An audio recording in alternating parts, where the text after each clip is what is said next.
கணவன் மனைவி உறவில் வந்த பிரச்சனை இதெல்லாம் ஓரளவுக்கு சுமூகமாக மாறும். அவர் உடல்நலத்தில் ஏற்பட்டு வந்த பிரச்சனை எல்லாம் இப்பொழுது மாற்றங்கள் தருகின்ற அமைப்பாக மாறப்போகுது.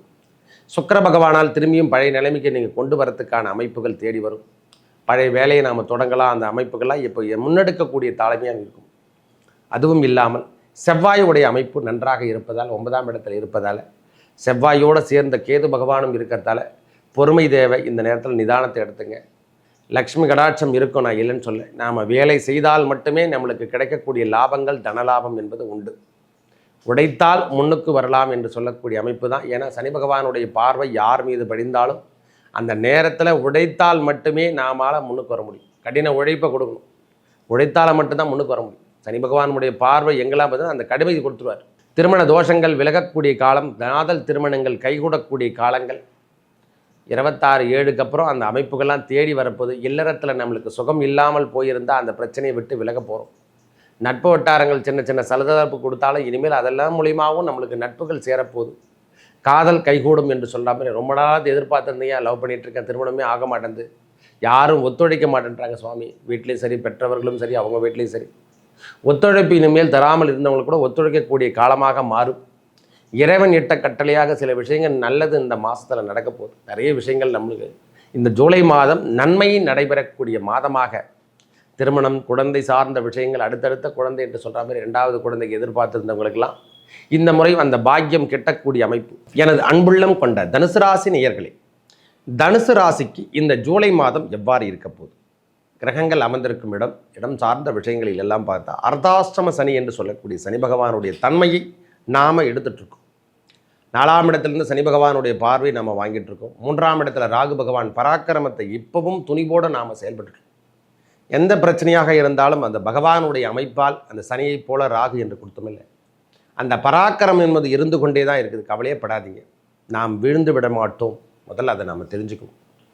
நாம் விழமாட்டோம். விழுந்துவதை நீட்டெடுக்கக்கூடிய காலம் என்று கூட சொல்லலாம். ஒரே வார்த்தை சொல்லப்போனால் நம் வாழ்வில் ஏற்பட்டிருந்த தடைகள் அனைத்தும் விலகும் இந்த ஜூலை மாதம். 7ஆம் இடத்துல 6ஆம் இடம் என்று சொல்லக்கூடிய இடத்துல சுக்கிர பகவான் அமர்ந்திருக்காரு. 7ஆம் இடத்துல குரு புதன் சேர்க்கை பெற்று நேரடியாக சூரியனோடு சேர்ந்து நேரடி பார்வை வாங்கிட்டு இருக்கும்.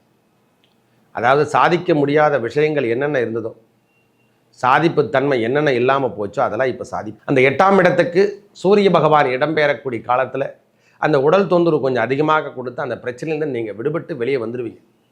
ஒரு 17 தேதிக்கு அப்புறம் அதிகப்படியான தொந்தரவு கொஞ்சம் கொடுக்குற மாதிரி தெரியும்.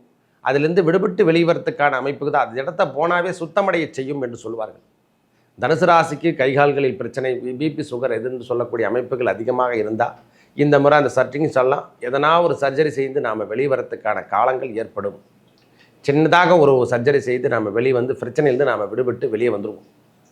100% பிரச்சனையாக இருந்ததெல்லாம் ஒரு 10% பிரச்சனையோடு முடிஞ்சு நாம் வெளிவரத்துக்கான காலம், அதாவது பெரிய பாதிப்பிலிருந்து சிறிய பாதிப்பாக மாறக்கூடிய அமைப்பு. ரிசல்ட்டில் பார்த்தோன்னா பெருசாக தெரிஞ்சுதுங்க பிம்பம், இப்போ பார்த்தா சாதாரணமாக இருக்குது, ஒன்றும் இல்லைங்க, சின்ன சர்ஜரி பண்ணிட்டா சரியாயிடும், அதெல்லாம் ஒன்றும் இல்லைங்க அப்படின்னு சொல்லிட்டு டாக்டர் சொல்வார். அந்த மாதிரி சூழ்நிலையெல்லாம் ஏற்படக்கூடிய காலமாகும் இந்த இறைவனுடைய பாதம். சூரிய பகவானுடைய பார்வை 8ஆம் இடத்தில் அமர்ந்திருந்து நேரடி பார்வையாக 2வது இடத்தை பார்க்கும்போது குடும்பத்தில் ஏற்பட்டு வந்த பிரச்சனை, கணவன் மனைவி உறவில் வந்த பிரச்சனை இதெல்லாம் ஓரளவுக்கு சுமூகமாக மாறும். அவர் உடல்நலத்தில் ஏற்பட்டு வந்த பிரச்சனை எல்லாம் இப்பொழுது மாற்றங்கள் தருகின்ற அமைப்பாக மாறப்போகுது. சுக்கிர பகவானால் திரும்பியும் பழைய நிலைமைக்கு நீங்கள் கொண்டு வரத்துக்கான அமைப்புகள் தேடி வரும்.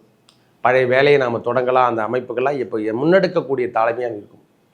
அதுவும் இல்லாமல் செவ்வாயுடைய அமைப்பு நன்றாக இருப்பதால் 9ஆம் இடத்தில் இருப்பதால் செவ்வாயோடு சேர்ந்த கேது பகவானும் இருக்கிறதால பொறுமை தேவை. இந்த நேரத்தில் நிதானத்தை எடுத்துங்க. லக்ஷ்மி கடாட்சம் இருக்கும், நான் இல்லைன்னு சொல்ல. நாம் வேலை செய்தால் மட்டுமே நம்மளுக்கு கிடைக்கக்கூடிய லாபங்கள் தனலாபம் என்பது உண்டு. உடைத்தால் முன்னுக்கு வரலாம் என்று சொல்லக்கூடிய அமைப்பு தான். ஏன்னா சனி பகவானுடைய பார்வை யார் மீது படிந்தாலும் அந்த நேரத்தில் உடைத்தால் மட்டுமே நாமால முன்னுக்கு வர முடியும். கடின உழைப்பை கொடுக்கணும். உழைத்தால் மட்டும்தான் முன்னுக்கு வர முடியும். சனி பகவானுடைய பார்வை எங்கெல்லாம் பார்த்தா அந்த கடுமையை கொடுத்துருவார். தகர்த்தெறிய முடியாது, நம்மளால் தகர்த்தெறிய முடியாது. ஒரு மாய பிம்பங்கள் நம்ம மேலே எப்பவுமே விழுந்து கொண்டே இருக்கும். ராகு நன்ற இடத்துலையும் கேது பகவான் நல்ல இடத்துல அமர்ந்திருப்பதாலையும் செவ்வாய் பகவான் நல்ல இடத்தில் அமர்ந்திருப்பதால் சூரியனுடைய ஆதிக்கத்துக்குட்பட்டு எல்லாரும் நட்பு என்று சொல்லக்கூடிய அமைப்பாகவும் இருப்பதால் தொந்தரவிலிருந்து நீங்கள் விடுபடக்கூடிய காலமாக இந்த ஜூலை மாதம் இருக்கும். கல்வி சார்ந்த விஷயத்தில் இருந்த வந்த தடை இந்த மாதம் விலகும். வெளியூர் பயணங்கள் அதிகரித்து கொண்டிருக்கும். வேலை வாய்ப்புகள் தேடி வந்து கொண்டிருக்கும். வெளியூரில் நம்ம வெளியூர் போயிட்டு தான் கொஞ்ச நாளைக்கு ரவுண்ட்ஸ்லேயே இருக்கிற மாதிரியே நம்மளுக்கு சூழ்நிலைகள் ஏற்படும். ஒரு 10 டேஸ் நம்ம வெளியூர் பயணங்கள் ஏற்படுற மாதிரி ஒரு அமைப்புகள் ஏற்படும். சுக்கிரனுடைய அமைப்பால் ஓரளவுக்கு சுமூகமான அமைப்பு, குடும்பத்தில் சுப நிகழ்ச்சிகள் நடக்கிறதுக்கான தேவைகள் பூர்த்தி செய்து கொண்டே இருப்பார். தொடர்ச்சியாக சுப நிகழ்ச்சி தாங்க நம்மளுக்கு என்னென்ன தெரியலங்க. இந்த ஆண்டு ஆரம்பித்த நாள்லேருந்து ஃபுல்லாக விரயம் விரயம் விரயம், செலவீனத்தை தவிர்த்து வேறு எதுவுமே கிடையாது. எல்லாத்தையும் பண்ணி முடிச்ச சுவாமி, கையில் காசு கிடையாது, ஆனால் எப்படியோ நடத்து கிடையாது. இந்த ரொட்டேஷன் பண்ணி முடிச்சிட்டேன்னு சொல்லுவாங்க பாருங்கள், அந்த அமைப்பு தான். பெண்ணோட கல்யாணத்துக்கு ஏற்பாடுகள் மாப்பிள்ளை வந்து பார்த்துட்டு போனதோடு சரி. எனக்கு திருமணத்துக்கான பாக்கியம் எல்லாம் உண்டா சுவாமின்னா கண்டிப்பாக உண்டு, நீடேறும். அந்த சுக்கிரனுடைய நிலைப்பாடு சேர்ந்து வரட்டும். உங்கள் வாழ்க்கை தரம் இந்த மாதமே, இந்த ஜூலை மாதமே நம்மளுக்கு தனுசு ராசிக்கு திருமண தடை தோஷங்கள்லாம் விலகிறதுக்கான காலமாக வரப்போகுது. தனுசு ராசிக்காரங்களுக்கு திருமண தோஷங்கள் விலகக்கூடிய காலம், காதல் திருமணங்கள் கைகூடக்கூடிய காலங்கள் 26/7க்கு அப்புறம் அந்த அமைப்புகள்லாம் தேடி வரப்போகுது. இல்லறத்தில் நம்மளுக்கு சுகம் இல்லாமல் போயிருந்தால் அந்த பிரச்சனையை விட்டு விலக போகிறோம். நட்பு வட்டாரங்கள் சின்ன சின்ன சலதரப்பு கொடுத்தாலும் இனிமேல் அதெல்லாம் மூலியமாகவும் நம்மளுக்கு நட்புகள் சேரப்போகுது. காதல் கைகூடும் என்று சொல்லாமல் ரொம்ப நாளாவது எதிர்பார்த்துருந்தீங்க, லவ் பண்ணிகிட்ருக்கேன், திருமணமே ஆக மாட்டேங்குது, யாரும் ஒத்துழைக்க மாட்டேன்றாங்க சுவாமி. வீட்லேயும் சரி, பெற்றவர்களும் சரி, அவங்க வீட்லேயும் சரி, ஒத்துழைப்பு இனிமேல் தராமல் இருந்தவங்களுக்கு கூட ஒத்துழைக்கக்கூடிய காலமாக மாறும். இறைவன் இட்ட கட்டளையாக சில விஷயங்கள் நல்லது இந்த மாதத்தில் நடக்க போகுது. நிறைய விஷயங்கள் நம்மளுக்கு இந்த ஜூலை மாதம் நன்மை நடைபெறக்கூடிய மாதமாக, திருமணம், குழந்தை சார்ந்த விஷயங்கள், அடுத்தடுத்த குழந்தை என்று சொல்கிற மாதிரி 2வது குழந்தைக்கு எதிர்பார்த்துருந்தவங்களுக்கெல்லாம் இந்த முறை அந்த பாக்கியம் கிட்டக்கூடிய அமைப்பு. சூரியன், குரு இவங்களாம் தான் குழந்தை காரகன் என்று சொல்ல, பித்ருக்காரகன் அல்லவா. அவங்க 2 பேரும் சேர்ந்தாலும் கிடைக்கக்கூடிய தன்மை பெறும். நம்ம வாழ்க்கையில் நிறைய தவறான விஷயங்களை எல்லாமே முன்னெடுத்தோம், நிறைய பாதையை, தவறான பாதையை மட்டுமே நம்ம போயிட்டோம். சொல்கிறதுக்கு ஆள் இல்லைன்னு சொல்லலாம், ஒரே சொல்லப்படலாம்.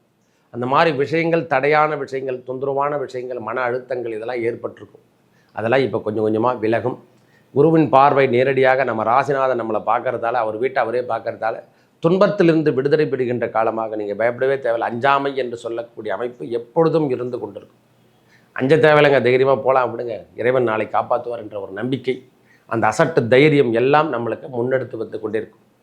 ஒரு மனிதனின் வாழ்வில் எதுனா தைரியத்தின் தன்னம்பிக்கையும் அதிகரித்து கொடுத்தோண்டா போதும். தைரியமும் தன்னம்பிக்கையும் அதிகரித்து கொண்டாலே ஒரு மனிதன் வாழ்வில் வெற்றி பெறுவதற்கான முதல் மூலதனம் என்று சொல்லலாம். பொறுமை, பொறாமை என்று சொல்லக்கூடிய பொறுமை, அந்த பொறுமைக்கும் பொறாமைக்கும் நிறைய வித்தியாசம் இருக்குது. மனிதன் வாழ்வில் நாம் இருக்கக்கூடிய சிரமப்படுகின்ற நேரத்தில் பொறாமப்படுவான். உயர்ந்த நிலைக்கு செல்லும்போது பொறாமைப்படுவான்ல. அந்த பொறுமையோடு நீங்கள் செயல்படுத்தி திருப்பி பயன் பண்ணுங்க. இதுதான் நம்மளுடைய வாழ்க்கையின் முதல் மூலாதாரம். இறைவனை வணங்குங்க, அந்த முருகப்பெருமானை வணங்கி வாருங்கள். அதாவது திருச்செந்தூர் அல்லது திருத்தணியை சென்று வர, திருத்தணியை தனுசு ராசிகாரங்களுக்கு சென்று வர வாழ்வில் ஏற்பட்ட தடைகள் விலகும். முதல் திருமண தோஷங்கள், குழந்தை பேரு, முக்கியமாக காதல் திருமணங்கள் கைகொடுவதற்கான அமைப்பு, வள்ளிமலை சென்று வர மிகவும் சிறப்பினை தரும். இந்த காட்பாடி வேலூர் நேர் அப்படின்னு சொல்லுவாங்க. அந்த வள்ளிமலை, வள்ளியம்மை வாழ்ந்த இடத்துக்கு நீங்கள் சென்று வர உங்கள் தீவினைகள் அழகும். தீவினைகள் அழந்தால் மொத்தமே அகன்று சென்று விட்டு உங்களுடைய வாழ்க்கை சுபிட்சத்தன்மை, கனவுகள் நினைவாகும் என்று சொல்வார்கள் அல்லவா. அந்த கனவுகள் நினைவாகக்கூடிய காலமாக இந்த வள்ளிமலை சென்று வாருங்கள். உங்கள் வாழ்வில் தடையில்லாத லாபம் என்று சொல்லக்கூடிய அமைப்பையும் பெறும். சிறந்த ஒரு நட்புகள் நம்மளுக்கு கிடைக்க போகுது. சிறந்த நட்புலாம் வந்து சேரப்போகுது. அவங்க மூலியமாக ஆதாயத்தை பெறுகின்ற மாதமாக இந்த மாதம் இருக்கும். இது வரைக்கும் 10ஆம் இடத்தில் இருந்து வந்த செவ்வாய் கேதுவால் சின்ன சின்ன, அதாவது 9ஆம் இடத்தில் இருக்கக்கூடிய 9ஆம் இடத்தில் இருக்கக்கூடிய செவ்வாய் கேதுவால் ஏற்படக்கூடிய சில மாற்றங்கள் நம் வாழ்வில் தொட முடியாத உச்சத்தை தொடும். சில நேரத்தில் உச்சத்து வரைக்கும் எடுத்துமே செத்துவார். பரவாயில்லைங்க, எதையும் சமாளிக்கக்கூடிய தைரியம் எல்லாம் வரும். குறைந்தபட்சம், அதாவது அவர்களுடைய தந்தை ஸ்தானத்தில் இருக்கிறவங்க உடல்நலத்தில் மட்டுமே அக்கறை எடுத்துக்கணும். மற்றபடி எந்த தொந்தரவும் கிடையாது. தாயார் உடல்நலத்திலையும் தந்தையார் உடல்நலத்திலையும் தனுசு ராசிகாரங்க அக்கறை எடுத்துக்கக்கூடிய காலம். முழுமதி என்று சொல்லக்கூடிய அமைப்பில் பகவானுடைய பார்வை நேரடியாக விழுது. ஓரிரு மாதத்துக்குள்ளே நம்மளுக்கு நல்ல நேரங்கள் வந்துடும். திருமண தடை இந்த மாதமே திருமண தோஷங்கள்லாம் விலகி திருமண பந்தங்கள் உருவாக்குறதுக்கான காலமாக இந்த ஜூலை மாதம் ஏற்படும். நல்லது நடக்கும். நன்றி, வணக்கம்.